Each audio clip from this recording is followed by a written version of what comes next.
Hello, good morning. Welcome to my YouTube channel. Mag-aalmusal tayo ngayon ng kubos. At alam niyo po yan.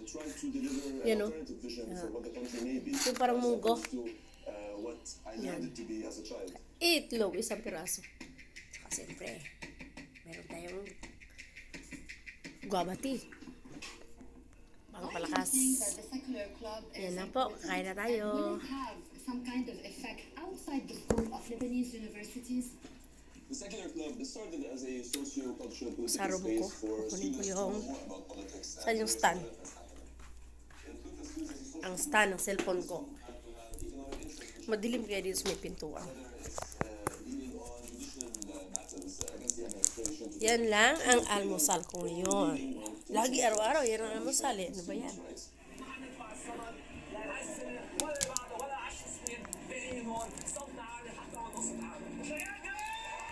In 2019, it was basically the youth student component of the October 17 uprising, but it also transformed into a force which is able to impose a certain discourse on the Lebanese landscape.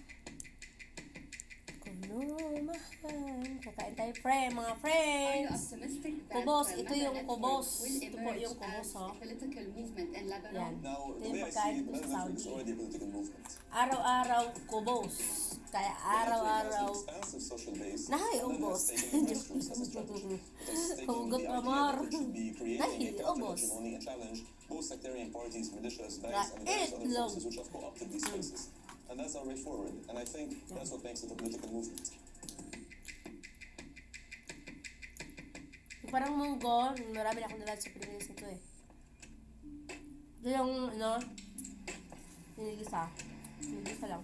Asa, you were part of the generation that was born in peacetime. Yun lang, But in walang 2006, this changed for Wala you. naman ako. Can you tell me a little bit about that? I was in Lebanon during the 2006 war, during the summer. I was impacted physically, but also I took it in and I understood, even when I was 12, that narratives impact public opinion. But it was really during the 2014 Gaza war, when I was interning at a major news organization, that I understood the weight and the importance of accountability journalism and independent journalism. So that was the road that I took in my career.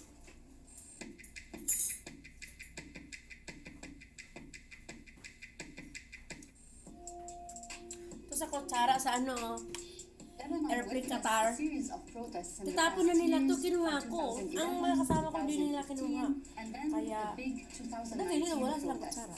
What was the Ako role of the meron. media? In Lebanon, the media are owned by partisan groups and political parties, which are the political class that a lot of people in the protest movement rose up against.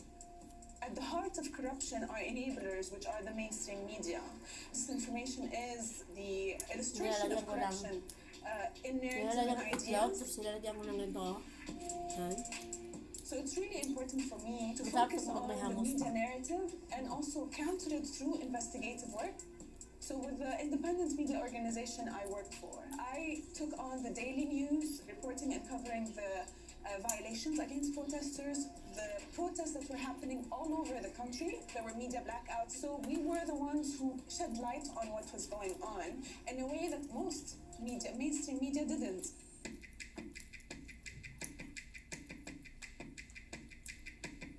There has been an increase in attacks on journalists and on media workers. Is freedom Kaya na of speech kutsara, in danger na yun, in sa top Lebanon, na in your yun. opinion? Hindi na I think kinuha, dapat freedom of hiningit speech na right lang. now is going through a specific Wala sa kind mga of ako challenge maliit na because set yun. of social media and the government's use of social media to intimidate people into self-censorship. Para sa kutsara We ito. need to speak against that, whether or not the intimidation is there. Bali, And I bili na think a ako lot of ng ganito. independent media workers understand this risk, Mura na and ito eh. they understand that now is the time Yes, to yeah. continue with the accountability journalism, continue Yes, with yeah. open source investigations Yeah. in order to uncover Maganda. the status quo and to dismantle it completely.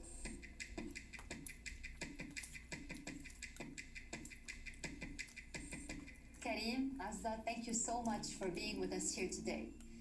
Your generation did not really witness the Mahilig ako sa civil mga war in gamit. Lebanon. However, everyone has been scarred in the Pinggan, country, baso, maybe through our parents or through sara. stories that we hear. Now, I want to start with you, Karim. Hindi ako How did mahilig this magbili ng shape damit. your political activism in the country? Mahilig na ako mabili Now, ng although we didn't gamit. experience the Civil War, we were taught or inherited Hindi ako a mahilig narrative magbili ng about, damit. sectarian Pag may damit ako, di ako connotations, mabili. even forms of heroism, people that we were supposed to think of very highly. Nagbili na ako ng At the mga end of the day, kirno, we also ganito. formulated a counter-narrative, the idea that we are transcending Wala the namang Civil War style and tayo, transcending the 110, sectarian 100. connotations which exist alongside of it. And this is something we're Lima. currently working on. Ganun.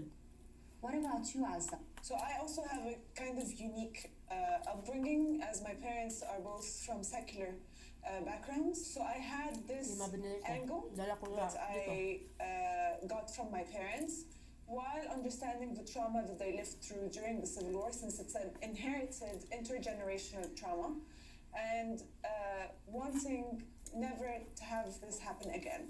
So this was Kaya ito basically nila yung my sinababulunan viewpoint ako nito. going Daw. into politics, going into activism, and going into journalism as well.